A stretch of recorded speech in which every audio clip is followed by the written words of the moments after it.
La muerte del recuerdo. Cuento de Carmen Burgos. Sentado cerca de la lumbre, perezosamente envuelto en su pelliza, el viejo senador contemplaba cómo caía la nieve en el jardín. Los delicados cristalillos prismáticos venían, en una lluvia de pétalos de jazmín, a cubrir con su blancura la desolada tristeza de los desnudos troncos, empavesados por la nieve, como si les envolviesen guirnaldas de misteriosas flores nacidas en el aire. Un criado anunció desde la puerta: «El señor está servido». Al mismo tiempo, los cristales y el pavimento retemblaban con el rodar silencioso de las ruedas de un coche en el patio. Perezosamente se rodeó el anciano al cuello la bufanda de piel forrada en seda. Se abotonó el abrigo de arriba abajo. Introdujo en el bolsillo la tabaquera. Afianzó sobre la nariz las gafas que ocultaban los hundidos ojos. Y, después de calarse reposadamente los guantes de piel, tomó el bastón y el sombrero que le sostenía el ayuda de cámara y salió tapándose la boca con el pañuelo.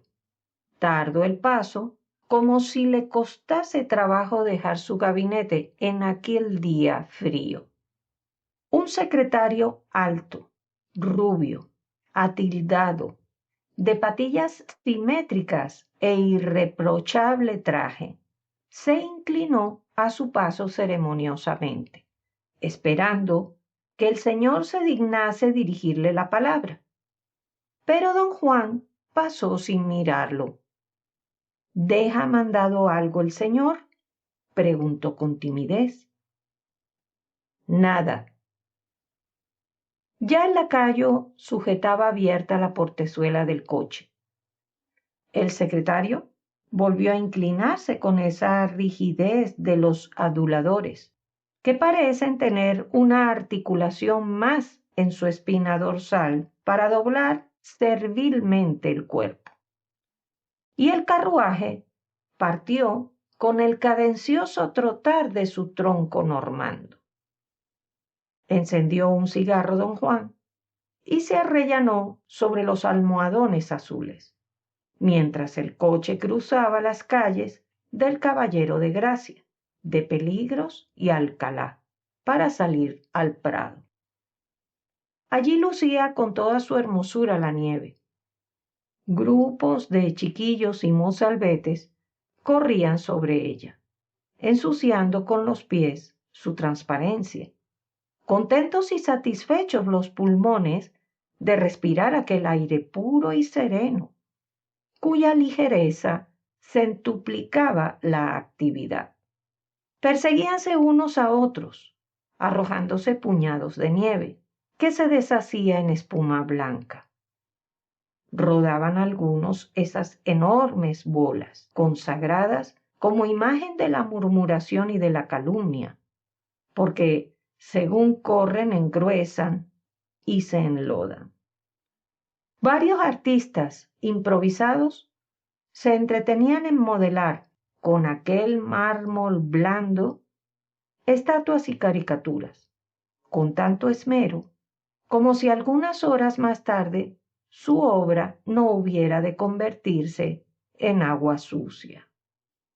Se respiraba la poesía de la blancura de la nieve, cuyo gran encanto consiste en su misma fragilidad, en lo inestable, en lo fantástico, lo ideal de su vida corta, símbolo de lo irrealizable, de lo soñado, de todas las ilusiones que no pueden detenerse.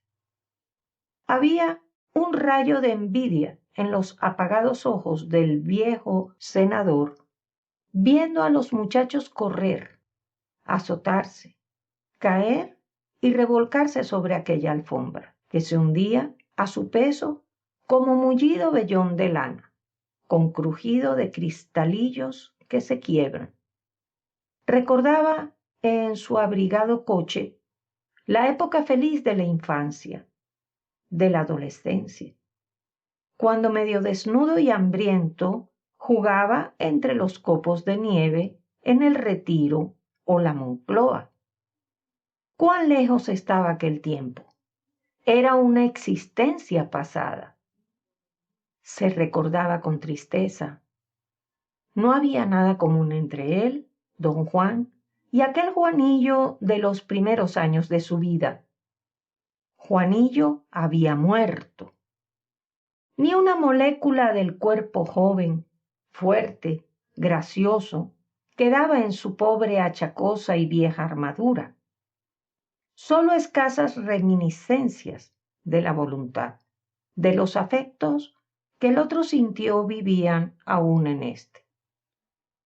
Pensaba con terror que se muere varias veces antes que la descomposición final del individuo disgregue las moléculas de su cuerpo para formar otras combinaciones en el transcurso de los siglos. Sí, se muere varias veces. Cada una de las nuevas épocas de la vida, cada uno de esos cambios de costumbres, de afectos que se verifican en nosotros, es la muerte de nuestro propio ser, la renovación de un yo que expira. ¿Qué le quedaba de las edades anteriores? Tristeza, cansancio, desengaños, amargura de los recuerdos vividos, de aquellos desdoblamientos de su mismo ser ya sepultados. Así, la monotonía de la existencia nos aflige como una vejez anticipada y los cambios nos apenan. Lo que se separa, lo que se aleja, lo que se olvida, muere. Por eso es tan triste olvidar. Recordaba sus existencias pasadas. ¿Había muerto ya la niñez miserable y feliz? La adolescencia trabajosa y mezquina.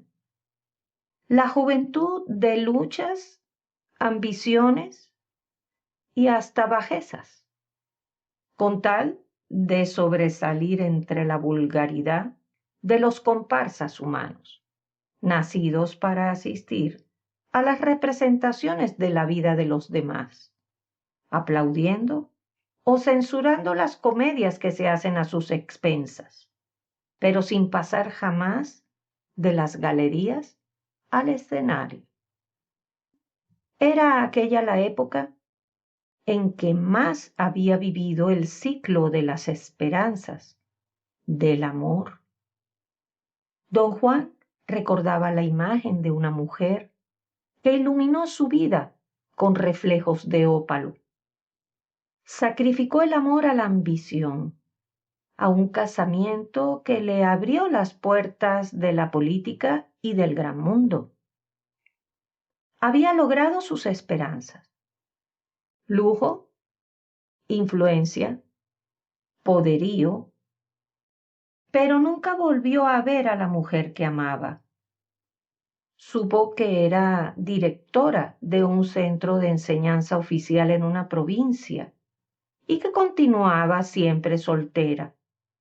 Pero el abandono de que la hizo víctima había sido tan infame, tan cobarde, que jamás se decidió a intentar una reconciliación que seguramente hubiera sido rechazada.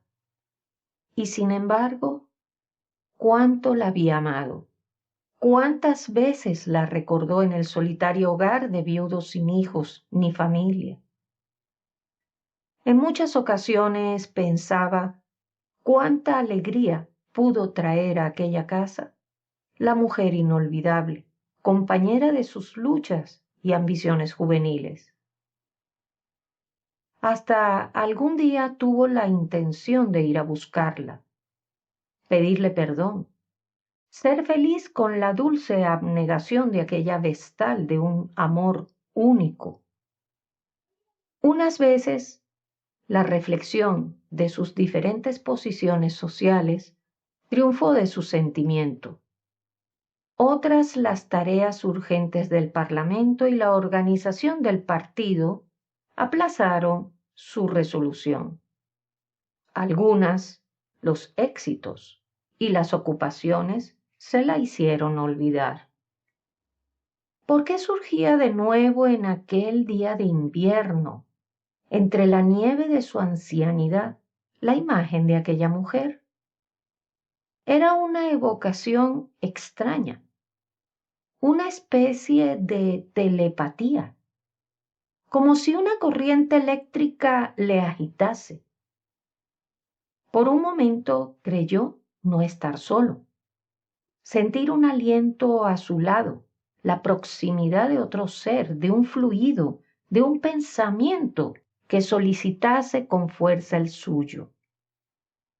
Miró en torno sobresaltado.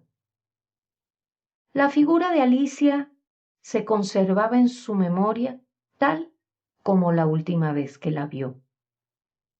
Sonriente, tranquila, sin desconfiar de su amor, sin que ni un solo latido de su pecho le anunciase la perfidia del amante que la sacrificaba a la ambición. Cuánto sufrió él también. Necesitó recordar todos los placeres que el mundo le ofrecería después del matrimonio para consumar su traición. Hasta se engañó a sí mismo para poderse ir, diciéndose que volvería de nuevo. Pobre Alicia. Soportó su abandono sin un grito, sin una queja. No le molestó jamás. Y sin embargo, él supo que no dejó de amarle nunca. Se lo habían asegurado viejos amigos. Lo escuchaba siempre con satisfacción. Ya hacía muchos años que nadie le hablaba de la historia aquella, enterrada en un pasado remoto. Creía aún ver a Alicia con su belleza rubia, menudita, pálida, de rostro de marfil y manos de hostia, quebradiza y frágil como flor de almendro temprano. Le parecía que se acercaba a él con la mirada dulce de sus ojos claros, de extraños cambiantes de acero, tan ingenuos y tan puros como un lago que dejase ver el fondo limpio de sus pensamientos. Ni por un momento le ocurrió nunca la idea de las transformaciones que habría operado el tiempo. La veía alta, erguida, grácil, con su talle delicado y esbelto. Más de una vez volvió la cabeza en la calle al paso de una joven rubia, delgada y frágil, diciendo, ¿será ella? El coche se detuvo en la puerta de los ministerios de Instrucción Pública y Fomento. Dentro del gran patio de ladrillitos cuadrados, que desvanece con sus cambiantes de agua rizada, esperaban dos soberbios coches de ministro, con lacayos galoneados en el pescante. Los coches en que se suceden unos a otros. Por ir en ellos, sacrificó él sus sentimientos más nobles, lo que no podría recobrar nunca en su triste vejez solitaria. Han rodado la fe y la dignidad de tantas personas ante aquellos estribos. Subió la escalera lentamente, tapándose la boca con el pañuelo y devolviendo los saludos sin pararse. A pesar del mal tiempo, la afluencia de pretendientes era grande. Los empleados iban de acá para allá, presurosos y de mal humor, rebuscando gacetas y reales órdenes entre el continuo tejer y destejer de una legislación que se pliega a todos los caprichos de los influyentes, a quienes se necesita complacer, sin reparar en la justicia de sus peticiones. Un jefe de negociado, alto, de mal guarnecido cráneo y aspecto de necio satisfecho, se pavoneaba ante la mesa de su despacho.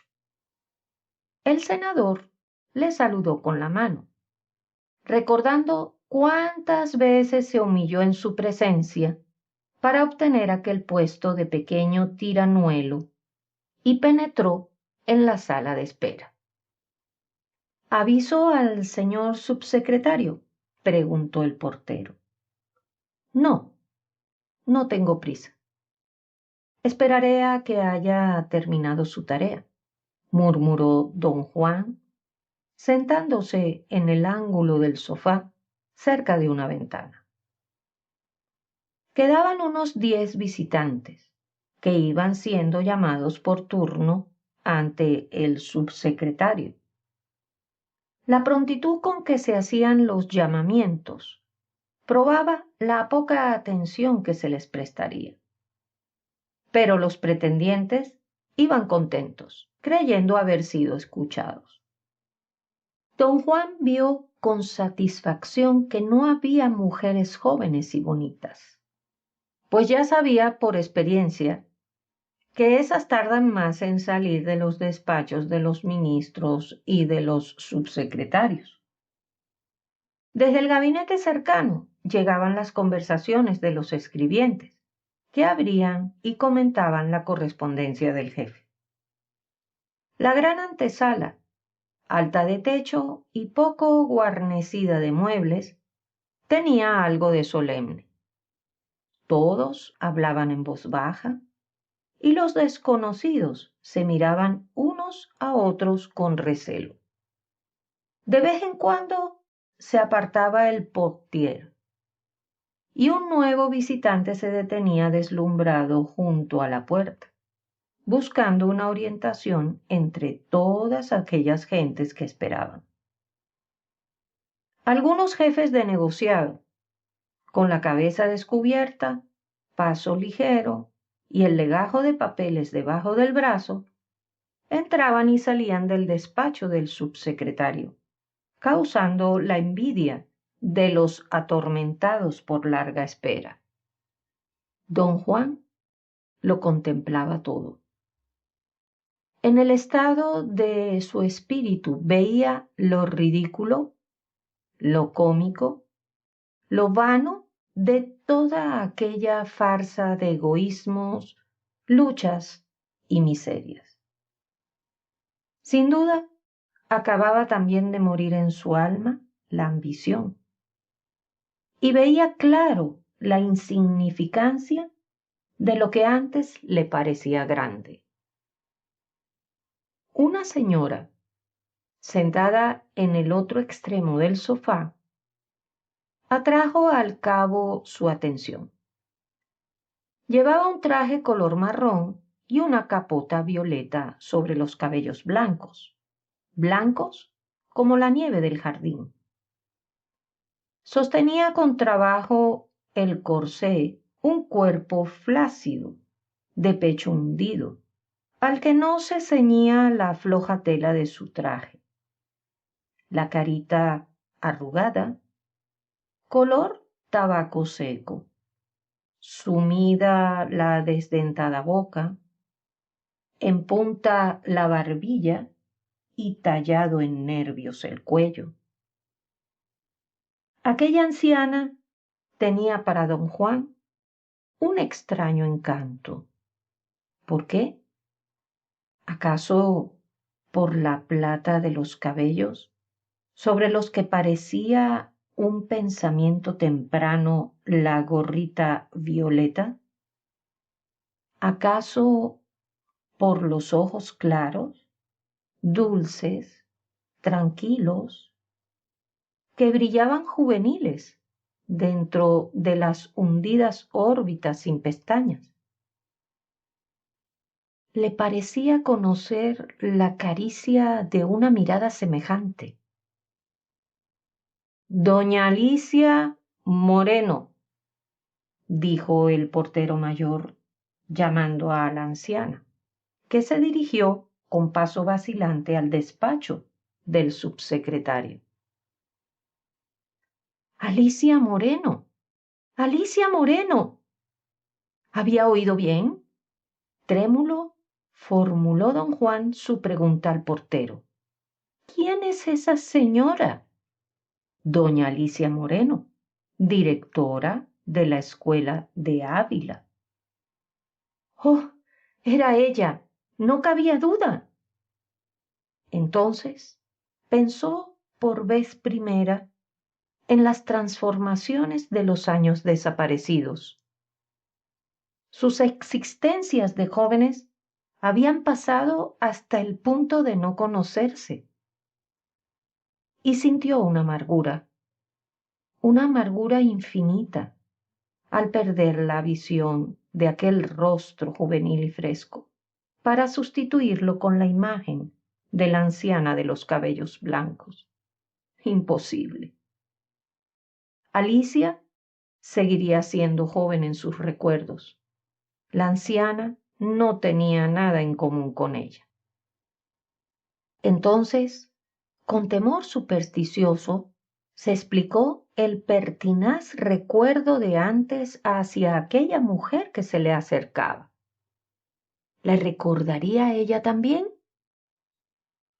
Evocó la caricia de los ojos claros, la misteriosa simpatía que les aproximaba, y por un momento pensó en los últimos días de una vejez dulce con las remembranzas de queridas memorias.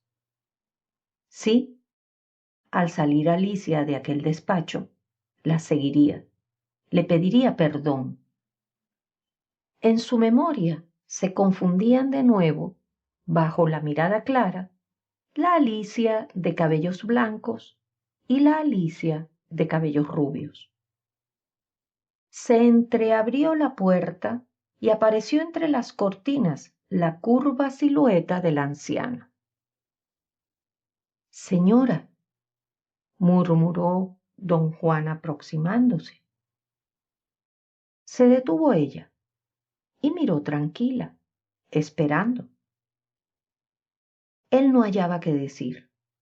No le conocía. Sin duda, ella guardaba otra imagen de juventud. Caballero, repuso al fin una voz cascada, extrañando aquel largo silencio. ¿Este pañuelo es de usted? Preguntó el senador recogiendo el suyo del sofá. No, señor. Creí, tartamudeó. Gracias. No me ha reconocido, exclamó él viéndola alejarse lentamente. Más vale así.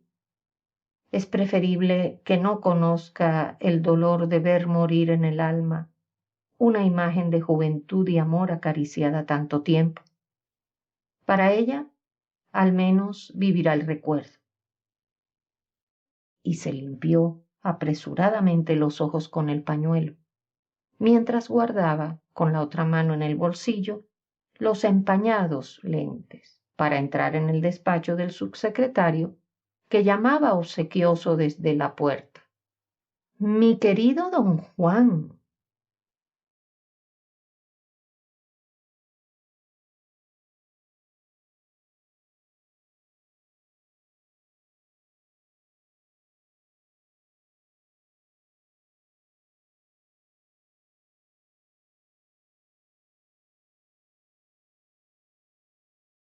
Mi única mentira.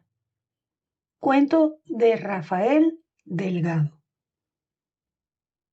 Capítulo 1. Aquello era todas las noches. Apenas apagábamos la vela, principiaba el ruido. Un ruidito leve, cauteloso, tímido, como el que haría un enano de Swift, que, a oscuras y de puntillas, explorase el terreno temeroso de graves peligros. A lo que imagino, primero reconocía el campo, iba y venía, subía y bajaba, se paseaba a su gusto por todas partes, retozaba entre las jaboneras de mi lavabo, revolvía los papeles de mi humilde escritorio escolar, profanando las odas de Horacio y las églogas de Virgilio.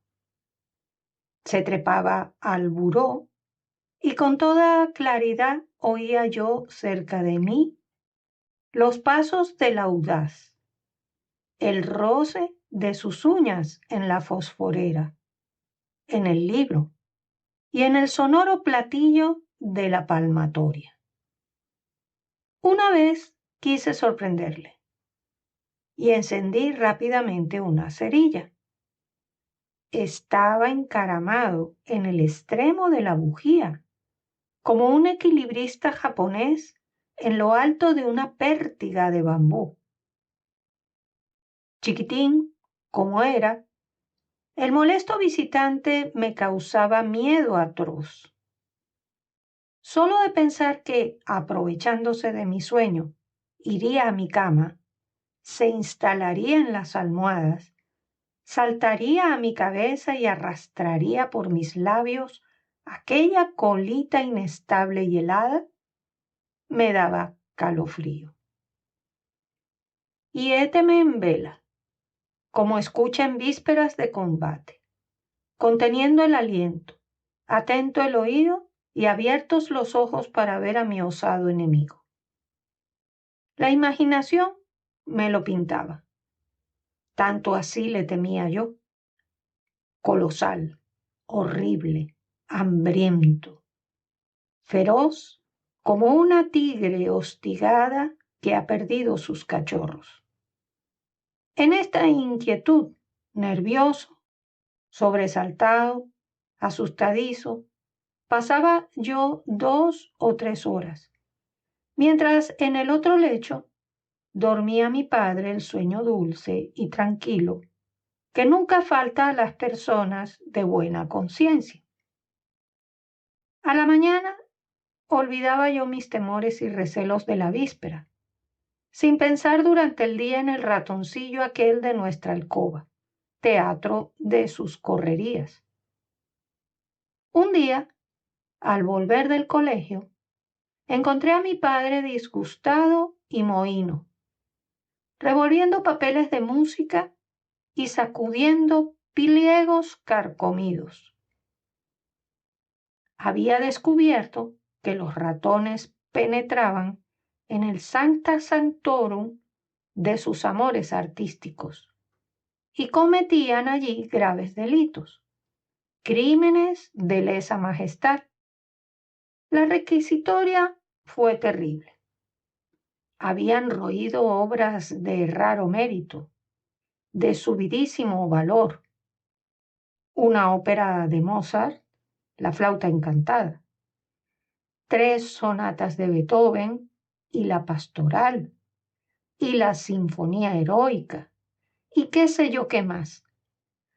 El proceso había sido breve, y como no iban a fallar populares jueces, fue la sentencia draconiana: pena de muerte, garrote vil. No tuvieron defensor los acusados. Nadie se atrevió a abogar por ellos. Yo me permití aconsejar un medio infalible para ahuyentar a los bandoleros y evitar crímenes mayores. Un gato, dije. uno de esos caballeros que gastan por las noches luminosas gafas, prestará oportunos servicios en esta ocasión. Los malhechores tomarán el portante y emigrarán a tierras más propicias, al comedor, a la cocina, a la despensa. Allí no se atracarán de sinfonías clásicas, ni se hartarán de solfas inmortales, pero podrán encontrar algo más sustancioso y nutritivo. Confieso humildemente que al tratar de castigar a mis enemigos, que lo eran muy temibles para mí los tales ratoncillos, me halagaba la idea de un escarmiento ruidoso, de una ejecución pública, como esas tan provechosas para el periodismo informador. Pero, ¿acaso, porque desde niño aprendí a no hacer daño alguno a los animales, yo prefería los medios preventivos? Me ocurrió que era más llano y conveniente traer a la casa un gendarme felino, hábil, experimentado y listo, que con su presencia ahuyentara a los bandidos. Me repugnaba tender lazos ocultos y traidores y convertirnos en verdugos, por mucho que eso y más mereciesen los perjuiciosos. El morrongo de mi tía Pepa, exclamé. ¿Un gato? Prorrumpió mi padre, sacudiendo un legajo de valses viejos. ¿Qué dices? ¿Para que tengamos que lamentar mayores fechorías? No. Esos señores de la raza felina, esos descendientes de Misifuf, no han entrado aún, que yo sepa, por las novedades de la incineración. Siguen siendo inhumadores, y con huésped así no quedará planta con vida, ni habrá en el jardín sitio que no rasquen, ni almácigo que no destruyan. Pero papá, nada de peros. Además, esa gentuza es por extremo galante y suele obsequiar a la señora de sus pensamientos con tales serenatas y tales trovas. Música del porvenir, pensé replicar, echándola de satírico, pero tuve valor para burlarme de las aficiones de mi padre, wagneriano incipiente y, como tal, un tanto apasionado. ¿Un gato, dices? ¡Quia! Una ratonera. Vete a comprarla. Capítulo 2. Yo no quise comprar de esas en que las víctimas mueren aplastadas o sucumben cogidas entre agudos dientes. Elegí una que parecía un juguete, una jaulita cilíndrica de alambre niquelado, montada horizontalmente en un eje, y que giraba al menor movimiento de quien, por su mala aventura, caía en ella. Así nos ahorraríamos suplicio, sangre y muerte espantosa. En la noche pusimos la ratonera en el lugar conveniente, después de colocar en el garfio un pedacito de jamón. Nos acostamos precipitadamente, apagamos la vela y quedé en acecho. De fijo que el nocturno visitante andaba corriendo la tuna con sus amigos y compañeros, porque esa noche vino muy tarde, dada la 1, pasito a pasito, como si recelara del peligro. Caminaba un paso y se detenía. Avanzaba y volvía a detenerse. Algo extraño encontraba en aquel aposento perfectamente conocido para él. ¿De dónde vendrá?, pensaba yo. ¿De algún convite? ¿De algún monipodio donde se conspira contra los engafados caballeros? de rondar el recóndito alcázar, donde mora la beldad que le tiene ferido de amores? Este doncel trasnochador, tan aficionado a la música sabia, debe ser un calavera de lo fino.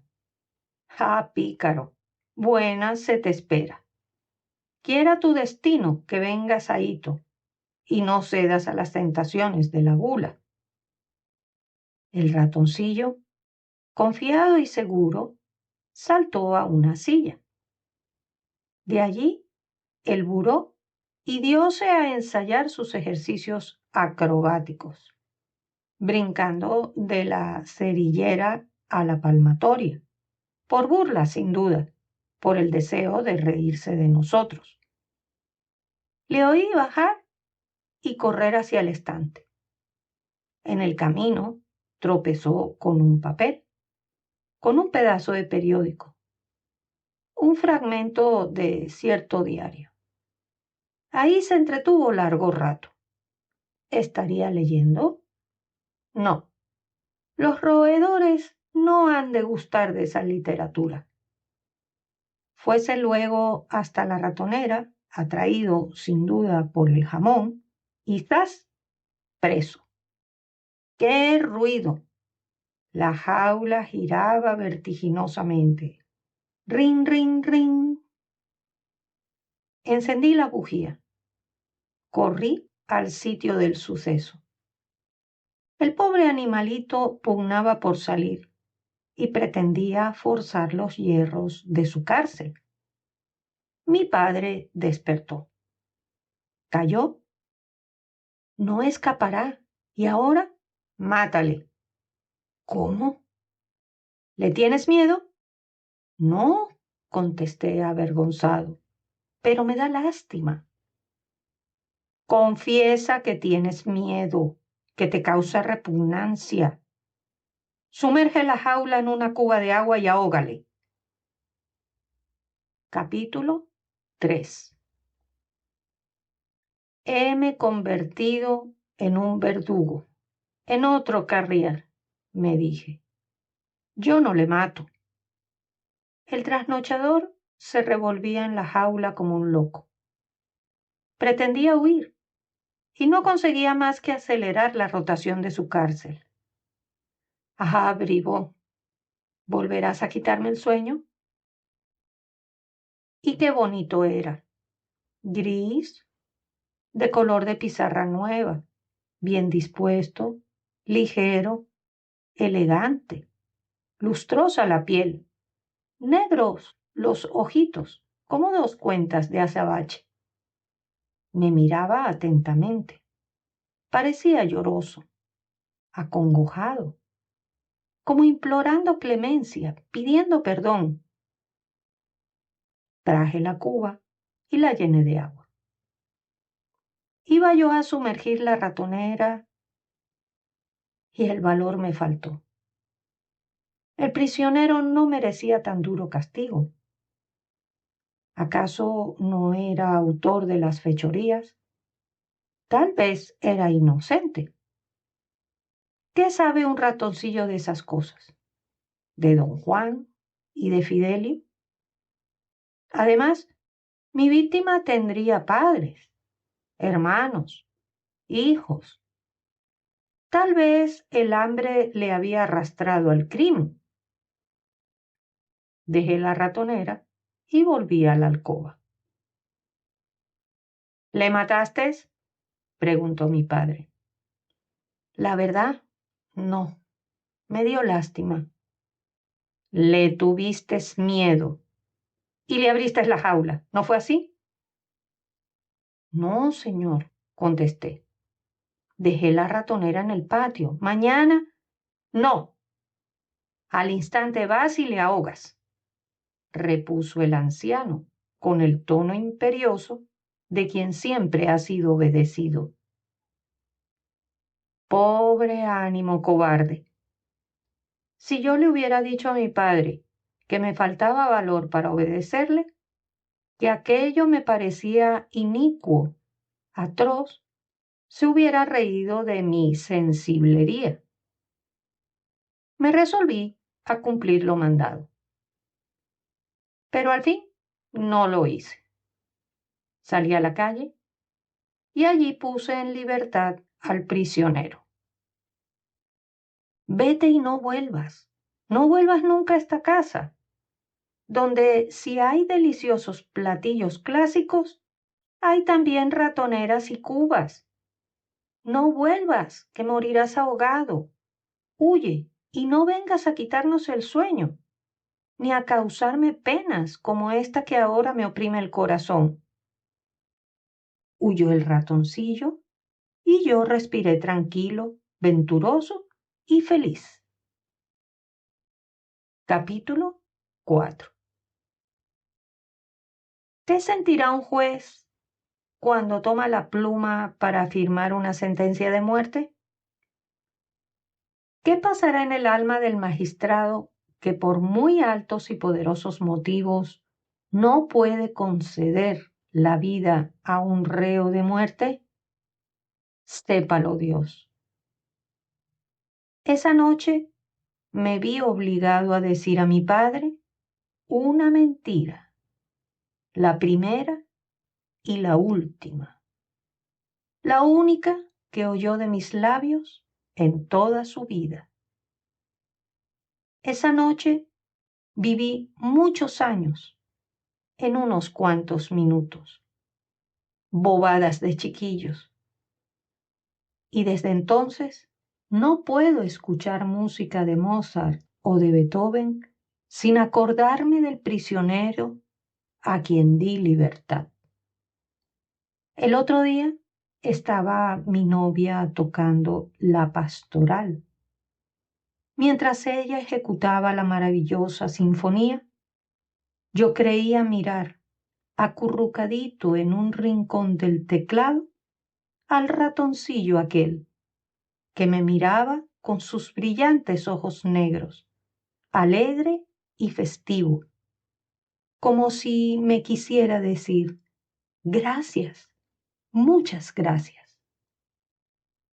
Fin.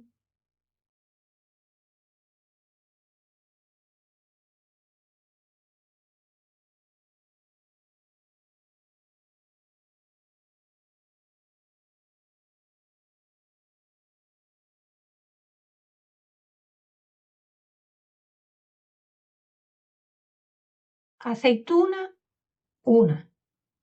Cuento de Ricardo Palma.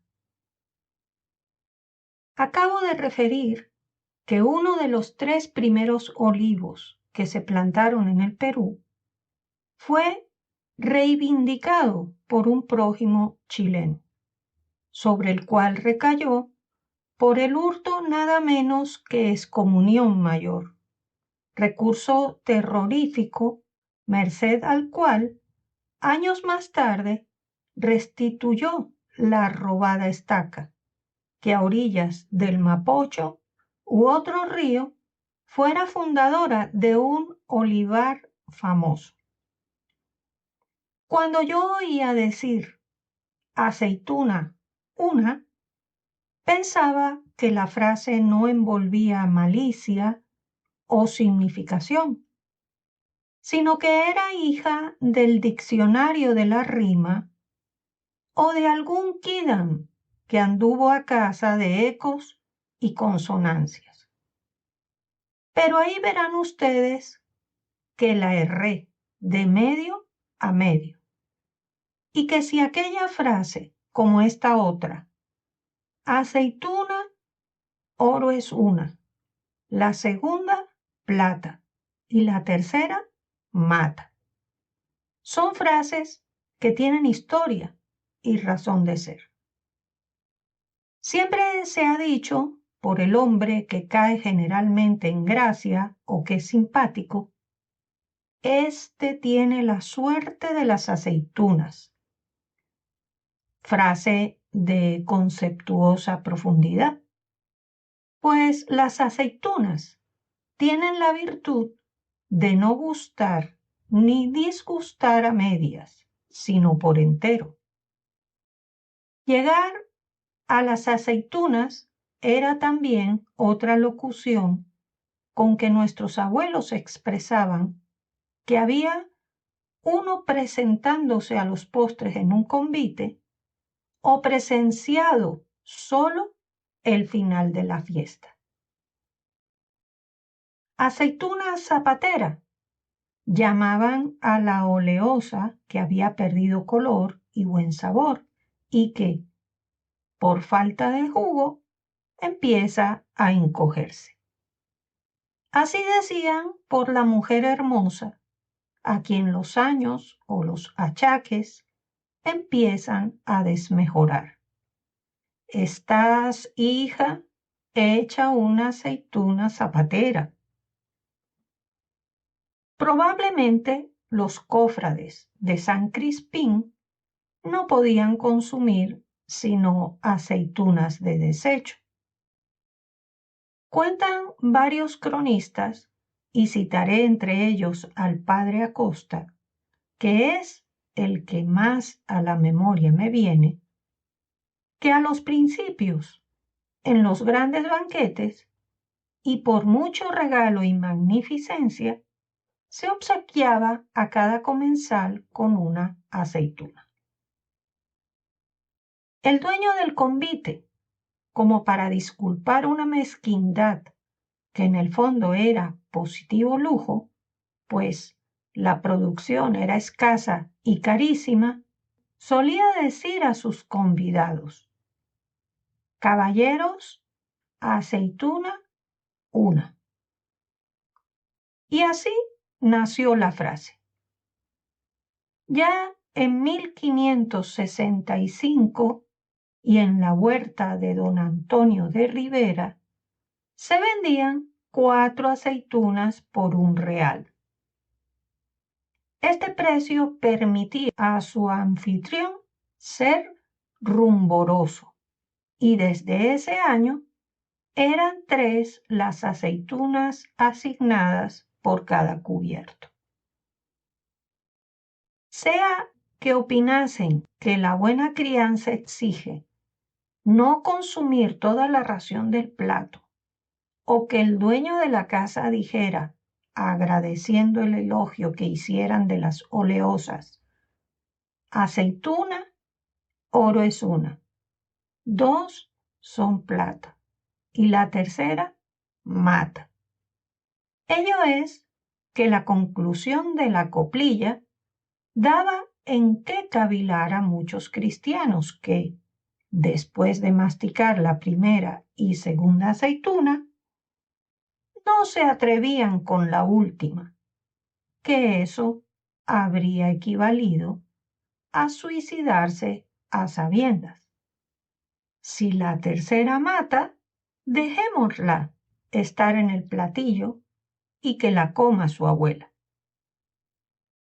Andando los tiempos, vinieron los de Ño Cerezo, el aceitunero del puente, un vejestorio que a los 70 años de edad dio pie para que le sacasen esta ingeniosa y epigramática redondilla. Dicen por ahí que Cerezo tiene encinta a su mujer. Digo que no puede ser, porque no puede ser eso. Como iba diciendo, en los tiempos de Cerezo era la aceituna inseparable compañera de la copa de aguardiente. Y todo buen peruano hacía ascos a la cerveza, que para amarguras bastábanle las propias. De ahí la frase que se usaba en los días de San Martín y Bolívar para tomar las 11. Hoy en día se dice lunch en gringo. Señores, vamos a remojar una aceitunita.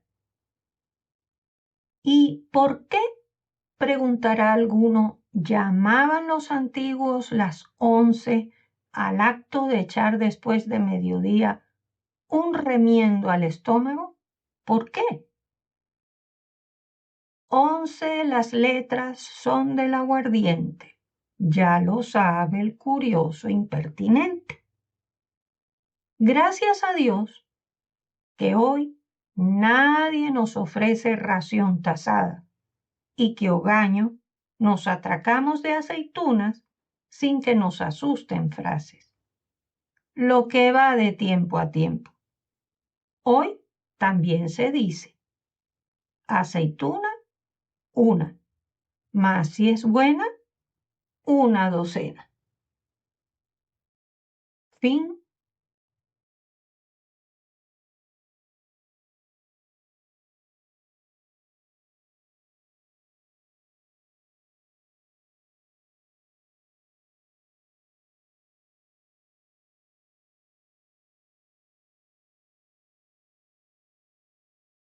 El trombón.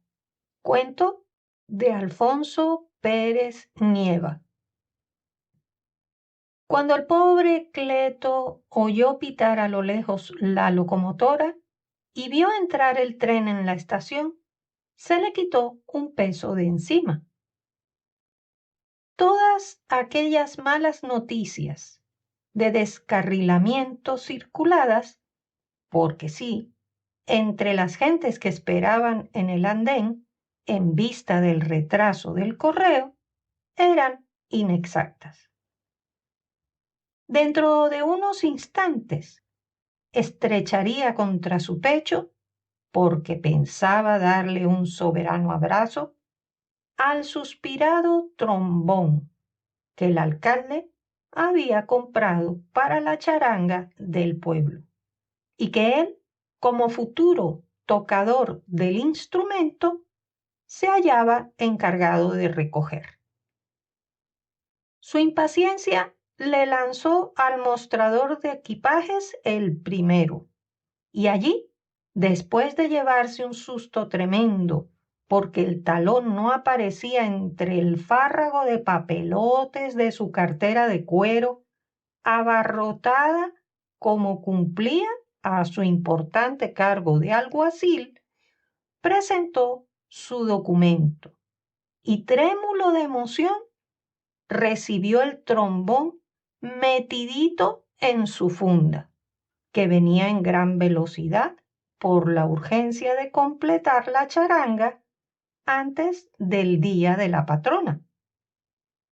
Luego, atropellando a la gente, sin contestar a los insultos y palabrotas que a cambio de sus codazos y pisotones le dispararon los que detrás de él aguardaban turno, con su instrumento bajo el brazo, con el espíritu lleno de una felicidad que se le asomaba al rostro, bañándoselo de luz, salió a la plazoleta de la estación. Desató al rucio amarrado con el ronzal a una cerca, lo aproximó a un guardacantón montándose a horcajadas sobre la enorme albarda, le pegó un par de talonazos en la barriga, cuidando antes de colocar de la mejor manera la preciada carga, y el jumento, obedeciendo al elocuente mandato, tomó por la carretera adelante.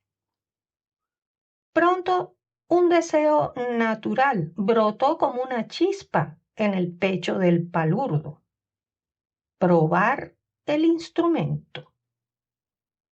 El pueblo distaba apenas 1 hora de la estación del ferrocarril, pero de tal suerte anhelaba Cleto sentir en sus labios el frío roce de la boquilla de metal, que se le antojó que entre uno y otro punto había lo menos 2 millones de leguas. Después de todo, ¿no era él el profesor encargado en la charanga del trombón? ¿Qué de particular tenía entonces que quisiera experimentar por sí propio la bondad de la casa constructora? Pero el lance era que el rótulo de la funda traía el nombre del alcalde, y además de sus broches venía la envoltura de cuero liada con una cuerda. Abuso de confianza. Ya sabía él como alguacil de lo que se trataba. Y exhalando un suspiro, con los ojos muy tristes, se contentó con talonear de nuevo al rucio, ansiando comunicarle su impaciencia para llegar cuanto antes. Pero la voluntad no había vencido aún en la contienda. A los pocos pasos sintió de nuevo el mismo aguijonazo y miró y remiró el instrumento como buscando un punto vulnerable por donde atacarle. Súbito lanzó un grito de alegría. ¡Ah, sí, sí! No se equivocaba. El rótulo iba pegado al cuero, pero sin coger la cuerda. El alcalde, ¿qué sabía si la funda venía o no atada? Circunstancia tal era un detalle que llegando incólume el trombón no se averiguaría nunca. Ea, sin vacilar. Y concluyendo su monólogo, sacó del bolsillo de la chaqueta una navajita y en un 2x3 cortó por varios sitios el recio bramante, mientras el pollino, no sintiendo en sus peludos ijares el taloneo del amo, dejaba el trote y advirtiendo con íntima satisfacción que no se le espoleaba, se decidía por el tranquilo paso corto, que era el de los dulces suenecillos andando. ¡Qué limpio! ¡Qué reluciente! ¡Qué hermoso!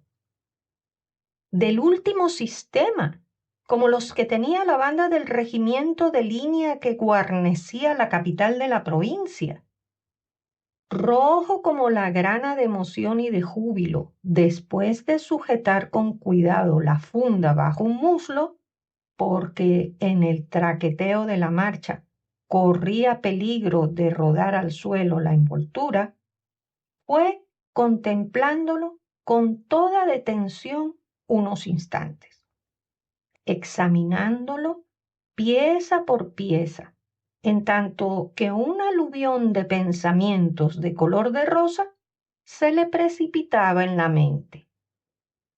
Pronto, enseguida, en el clásico aniversario de la santa patrona del pueblo, él, excitando la envidia de sus rivales y enemigos, se encontraría con su dorado instrumento ante el atril de hierro, tocando en la plaza. De seguro que en la diana, en la procesión, en el paseo, iba a ser el héroe de la fiesta. Buena rabieta les aguardaba al clarinete y al cornetín. A probarlo, con lentitud, retardando adrede el momento, apoyó la boquilla de metal en sus labios, cerrando los ojos de placer. Los abrió luego y miró a uno y otro lado. Estaba completamente solo. Por la carretera no se distinguía un alma. A derecha e izquierda, dos desiertas viñas que se perdían en las ondulaciones del terreno. Sin soplar, jugó las llaves, que produjeron un seco piñoneo. Y por fin, hinchando los carrillos, tocó un acorde rápido a pleno pulmón. Fue una cosa horrible. Por la campana del instrumento, duro por el desuso y manejado por una boca y unas manos todo lo filarmónico que consiente un humilde pueblo, salió disparado algo como un huracán que estalló en el aire con un crujido estridente. El pobre burro, que se había decidido al cabo por el reposo, sorprendido en lo mejor de su sueño por el trompetazo, volvió en sí de pronto. Aterrado aguzó las orejas, sacudiendo al espacio un par de coces. Dio a la vez una huida, salió a escape con la velocidad de una bala, y mi hombre, que iba en un completo descuido, allá se apeó por la cabeza, hecho un ovillo, sin soltar el trombón, cayendo en el camino de bruces, en tanto que el animal desaparecía a lo lejos al galope. Tan instantánea resultó la cosa que el pobre Cleto no tuvo tiempo de agarrarse y rodó, quedando tendido sin conocimiento por la violencia del golpe. Unos cavadores de la viña habían visto la catástrofe y acudieron en auxilio del alguacil, al que levantaron del suelo, conduciéndole a una fuentecilla próxima. Allí le dieron un trago de aguardiente de una calabaza y le lavaron bien la cara, cubierta de sangre de la nariz y arañada por la tierra. Por fortuna, no existía lesión alguna, gracias a que el piso de la carretera, recién recompuesta y de amén ablandado por la lluvia, estaba aún muy movido.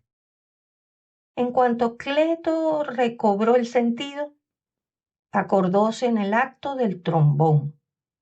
Dios mío, se habrá destrozado, pensó. Con una angustia suprema, sin acordarse de sus dolores, que no eran pocos, pidió el instrumento, y con efecto, sin duda por haber caído sobre él de mala manera, hallósele en un estado tan deplorable como el de su persona, con la espiga de la campana tronchada, un cilindro torcido y 2 llaves rotas. Entonces el desdichado miró a sus salvadores con estúpido reproche, cual si les acusara por su salvamento, y rompiendo a llorar, exclamó con un sollozo que le ahogaba: «¿Y mañana que es el día de la función?». Fin.